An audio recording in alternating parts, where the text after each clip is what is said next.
Chismis Gabaklita! With Tita Cora and Kapitana Sisa. Same, pero iba. We are number 106.7 Energy FM. Pangga, wag mong sabihin radyo. Sabihin mo.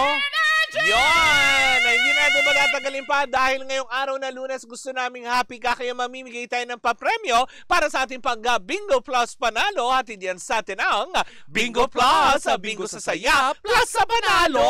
Eto na, titigan mong maigi, hindi ba? Ang lucky card na lalabas sa ating Pinoy Drop Bola para sa programang Baklitas na kailangan mong tandaan para maiuwi mo ang 500 pesos na premyo. Kaya nga naman, ang ating Pinoy Drop Bola, handa ka na ba? At na-Teggy Bells. Okay, eto na. I-shoot mo na, Bing Bing. Eto na. Paikutin na ang bola. Ayan, tumalbog-talbog. At lumabas. At lumabas na ng bola. Second time around. Ayan. Tumalbog, umikot-ikot. Ay, bumalik ka. Ayan. So, tumigil ang bola sa King of Hearts. Ulitin lang po natin ang lucky card para sa programa Baklitas ay King of Hearts. Wala kayo ba pwedeng gawin kung tandaan lamang yan dahil mamayang gabi pag nagbibigay na ng hudyat si Kuya Chico kung saan at kailan ka pwedeng tumawag. Pag pinaikot niya ang roleta, nandun ang aming mga pangalan. Ang pangalan ng programa. O, diba? Pag natapat sa Baklitas, kailangan mong masambit ang King of Hearts para makuha mo ang 500 pesos na premyo. At kung ikaw naman ay tutok sa ating mga digital platforms, additional 500 pesos yan kung masiswertehan mo for a total of 1,000 pesos. Alam na naman ating mga panggayan kasi yung, diba? alam mo, eto pa nga, hindi natin nililimit kung ilang beses ka pwedeng sumali. Correct. Kaso lang basta tutok ka na tutok, diba? Yes. Tumutok ka na tumutok, araw-araw, go lang. Oo, kaya maswerte, Mari, mga araw-araw na nakatutok sa atin at ginagawa talagang orasan ang mga radyo. Kasi kada oras talaga yun na nakakaloka. Correct. Kaya naman ako din sa inyo mga pangga, huwag bibitiw dahil hanggang mamaya pa sa programa nila Jimbo, maglalabas ng lucky card for the day para sa ating Pangga Bingo Plus Panalo. Hatid yan sa atin ang Bingo Plus, Bingo sa Saya, Plus sa Panalo. Paalala pa rin po natin sa lahat that gaming is 21 years old and above only. Keep it fun. Game responsibly. Bye, Bing Bing. Oy, public service announcement. Ano yun? Ang dami Ang dami Okay, bye Bing Bing. Pahinga ka muna dyan na. Correct. Yeah. Ay, public service announcement. Sabi ni Gandang Karat, kaya malilate ako. Nasa City Hall daw siya. Diba? Wow. I-announce ba on air? Oo, kasi milestone niya para sa kanya ate. We're so proud of you, dear. I-announce ba? Nakakaloka ka, diba? Oy, pero eto na nga, Mare, nakakaloka. At Miss Pinky, Miss Nina, Rome Chris, makinig kayong maigi. Dahil eto na ang chika natin for eto na, gaya ng sinabi natin video. kanina, may kinalaman din ito sa mga kapuso stars. Kasi Mare, feeling ko talaga, alam mo nung napanood, actually hindi ko to napanood, nabalitaan ko to dahil may nagchika sa akin. Nanganek. Ay, Mare, talaga naman ako'y medyo nadismaya, pero hindi ko alam kung ano yung mararamdaman ko kasi Mare, ang siste dito, parang niloko ni Mark Heras, tsaka Nino, at tsaka ni Jojo Mindres ang publiko. Na ano? Kasi di ba, Mare, sila ay nag-viral kamakailan lamang. Ilang beses na nagva-viral ang kanilang ang kanilang mga videos, di ba? Oo, di ba? Kasi di ba una silang namataan sa Okada. Yes. Tapos di ba nung MediaCon niya biglang sumulpot, may pabulaklak. Oo. Di ba? May mga ganong aspeto. At hindi lingid sa kaalaman natin, Mare, na nung MediaCon niya, talagang lahat ay nawindang. Na dumating si Mark Heras. Nabigla, di ba? Oo, kasi di ba may exit pa nga ang Jojo Mindres dahil ang sabi niya nga, parang sumama daw ang pakiramdam. Yan ang sabi ng kanyang mga handler. Diba? Pero Mare, ang nakakaloka dito sa usapin na ito, Mare, is may nalaman ako. Na ano? Na hindi pala totoo ang relasyon ng Jojo Mindres at saka ng Mark Heras. So, ang ibig mo sabihin na hindi si Mark yung kanyang sinasabing boy toy, ganon. Mawiwindang ka, Mare, dahil kamakailan lang. Grabe yung boy toy. Diba? Ganun. Sige. Ang yung nakakarelasyon, diba? So, ang nakakaloka dito, Mare, kasi napagdugtong-dugtong ng mga netizen, may nagwa-viral na naman ngayon. Sino naman? Ay, naku, Mare, ang nakakaloka dito, ang nagwa-viral na kasama niya, alam mo kung sino? Sino? Si Rainier Castillo. Oh my gosh! So, another na naman. Issue na naman. Another issue, another tao na naman. Yan yung kumakalat na nasa loob sila ng casino. Tapos, diba, yung parang naglalaro sila na magkasama sila. Ayon nga sa nakalap kong impormasyon, Mare, itong si Jojo Mendres pala, nag-i-stay pala dyan sa Okada. Ayun, Tara. Oo. Ngayon, baka naman nabili na niya yung buong penthouse doon. Ngayon, Mare, ito nakakaloka. Ilang araw pa lang ang nakalilipas mula nung makita natin na itong si Jojo Mendres, merong in-upload na video kung saan pinapakinggan ni Rainier Castillo yung kanta niya.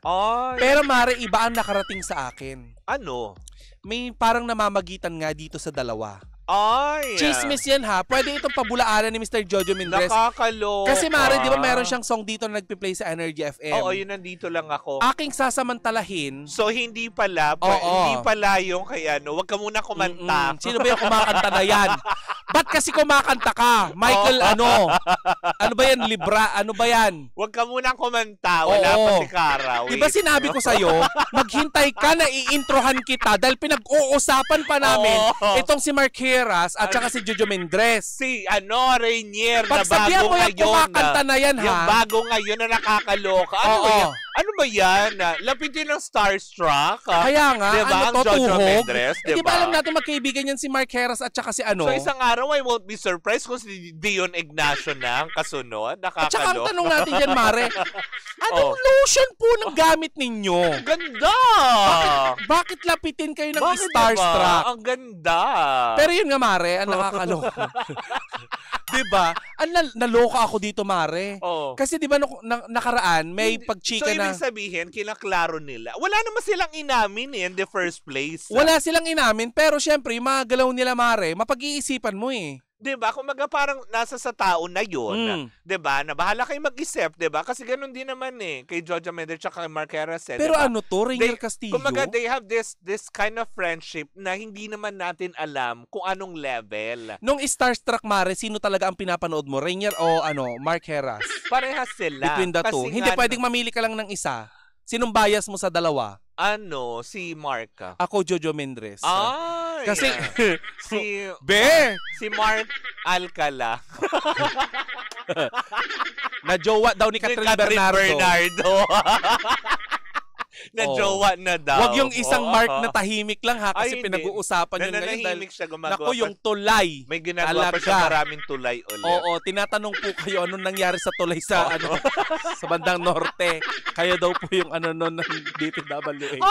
Ay, sorry. Diba? Pero yun nga po, diba? Speaking of tulay, diba? So tumutuloy ngayon ang balita na ito dahil may kaugnay. So ibig sabihin ba ngayon, not in good terms, kasi magkaibigan yan si Mark tsaka si Rainier. Oo. So dahil ngayon, syempre, nadidikit na naman ang pangalan ni Rainier kay Mark. Meron ba kaya silang something? Oo. May tampuhan ito dalawa. pinag-aagawan nila si Jojo Mendres? Kasi diba, alam naman natin na ngayon medyo talagang close itong si Mark Heras kay Jojo Mendres. Ngayon, syempre, kung may umi-excel ang Rainier Castillo, diba? So posibleng maputol yung friendship. Ako, Mare, nagtataka ako, ha? Tapos may mga note pa na nandito lang ako, wag ka nang sumayaw sa bar. Ano yun? Naalala mo nag-host tayo ng pala may Rainier ka? Mare, naalala mo na nag-host tayo ng press ko ni Mr. Jojo Mendres. Hindi ba bigla siya nawaji? Oo. Tapos nang pauwi na tayo sa parking lot, nakita natin yung kanyang mga PA nandun sa labas. Correct. Di ba may sasakyan doon? Oo. Na sobrang tinted. Katabi ng sasakyan natin. Oo. Bakit parang may pakiramdam ako na nandoon sa loob? Nandun sa loob si Mark or si Rainier. Kasi, Mare, may nagsabi sa akin na sabi sa akin ng parking boy, sorry po, pwede niyo pabulaanan, Sir Jojo. Kung sakasakali dahil meron po kayong interview dito na naka-schedule. Correct. Diba? Kami po ay nagtataka kung sino po yung sinasabi ng mga parking boy doon kasama niyo po sa loob ng sasakyan. Sabi ko, si Mark Heras ba yung pumasok? Hindi po umalis si Sir Mark. May iba pong kasama si Sir Jojo na pumasok sa loob ng sasakyan.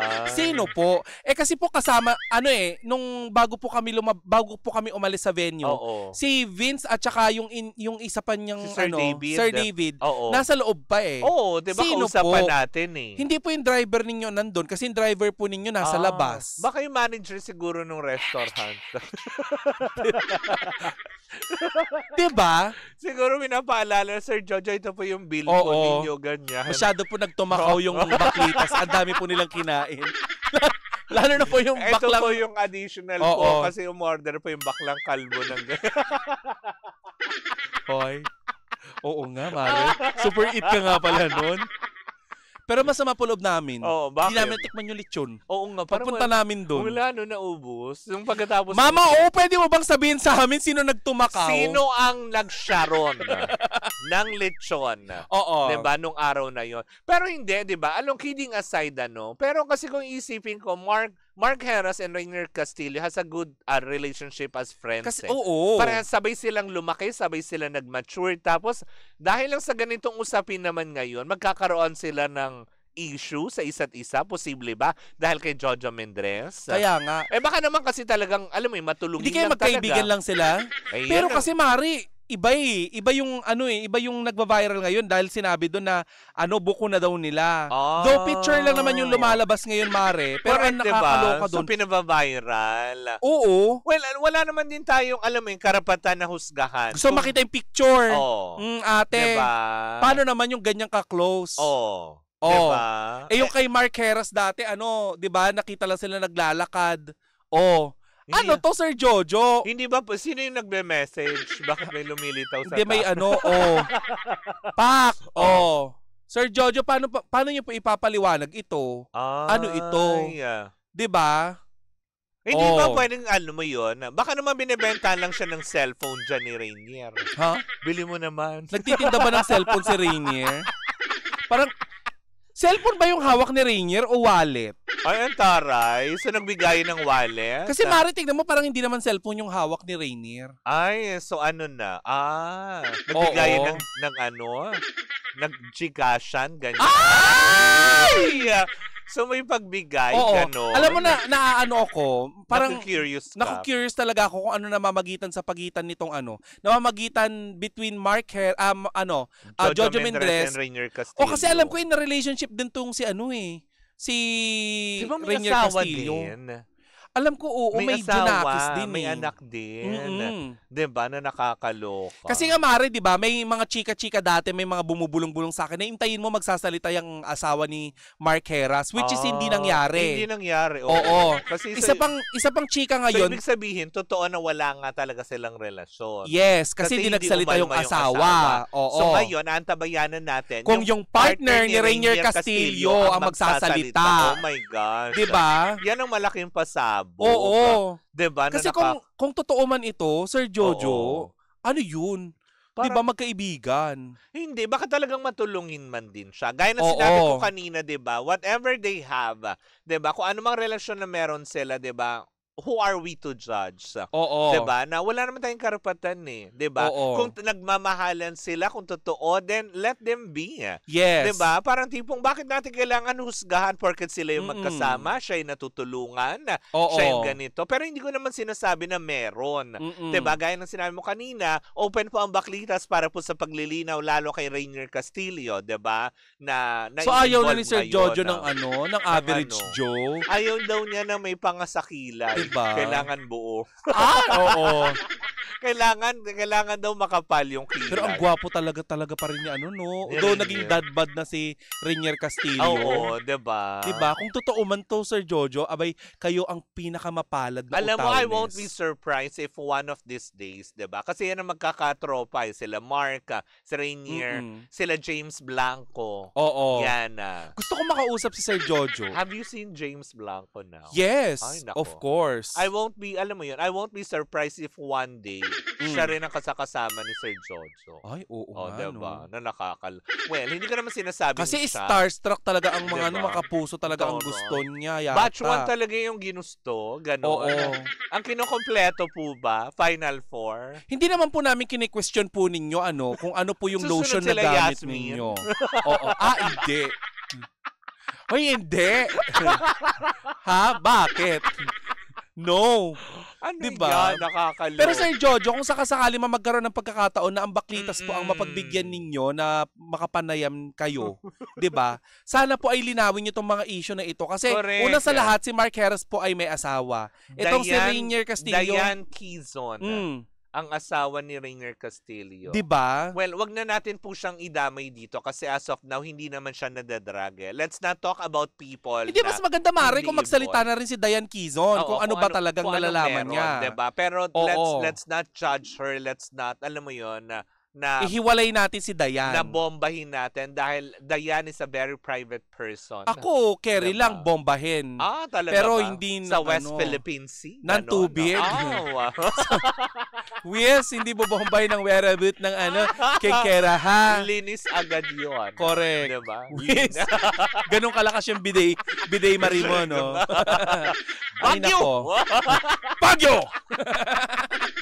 Wala na ways, diba? Ulitin lang po namin, diba? Itong mga naglilipan na ngayon ng mga larawan na ito, ay pawang, alam mo yun, may mali siya. May speculations kasi, May spekulasyon, may mali siya yung ibang tao. Ang pawang makakasagot lamang at makakaklaro nito ay mga involved tulad ni Sir Jojo Mendres, of course, ni Rainier Castillo, na open po kayo dito sa Baklitas anytime you want to clarify something. And of course, to Diane Quezon na for sure nakaabot na rin partner yan ni sa Rainier kanya. Castillo. Diba? Na nadadrag na kayo dito and malalaman natin yan. Tsaka gusto rin natin, Mare, siyempre malaman kung ano yung namamagitan dati. Kung dati man, meron man, itong si Jojo Mendres at saka si Mark Heras. Kasi correct.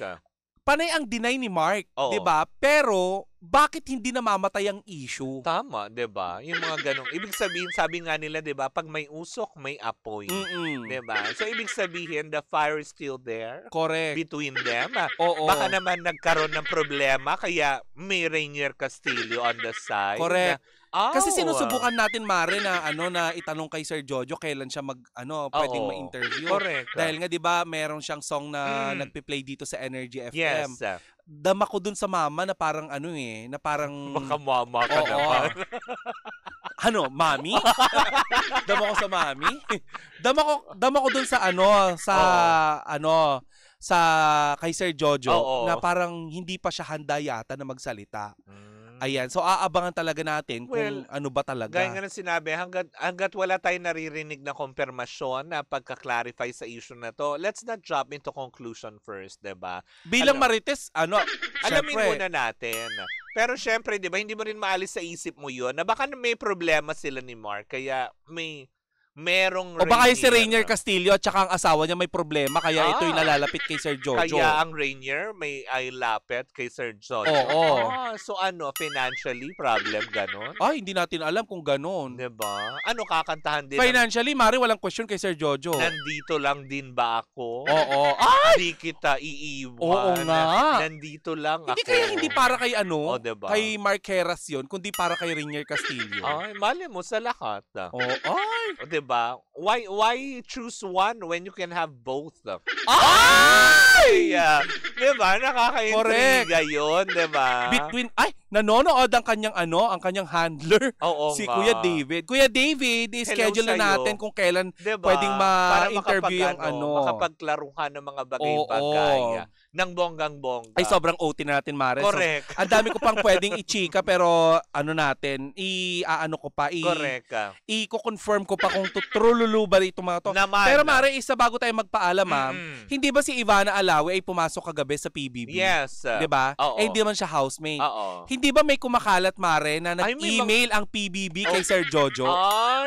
Posible. Hindi nga kaya pumasok ito sa PBB para celebrity housemate din, diba? Well, malalaman natin yan, gaya ng sinabi ko nga kanina, diba? Day 1 pa lamang ng pagbubukas ng bahay ni Kuya at marami pang pwedeng mangyari. Hindi ba? Makikita ba natin si Mark Heras sa loob ng bahay ni Kuya? Or si Rainier Castillo na kasama nitong si Jojo Mendez? Andres. Correct. Papakatutukan natin yan sa mga susunod pang mga araw, diba? Nakakalo. Ayan si Gandang Kara, mini-mention na tayo sa GC natin. Kasi nga malilate daw siya. Correct, diba? Dahil nagpa-inject daw po si Gandang Kara. Public service announcement. Nagpa-inject daw po si Gandang Kara ng anti-rabies. Correct. Ang dami niya kasing pusa, diba? Bakla hindi, nakagat siya ng nanay niya. Hindi. Ay, grabe ka! Hindi. Kiss tayo, Tita Cathy. Siya. Hindi na. Nakagat siya ng nanay. Nakagat din siya ni Mami Jo. Uy, grabe ka! So, namimili siya ngayon kung sino sa kanila may rabies. But anyways, mga banggayan, at sumayin nyo na naman ang isang edisyon ng Baklita sa Woo Woo Woo Woo! Well, in the meantime, we are still same, pero iba. We are number 106.7 Energy FM. Pag wag mong sabihin radyo, sabihin mo.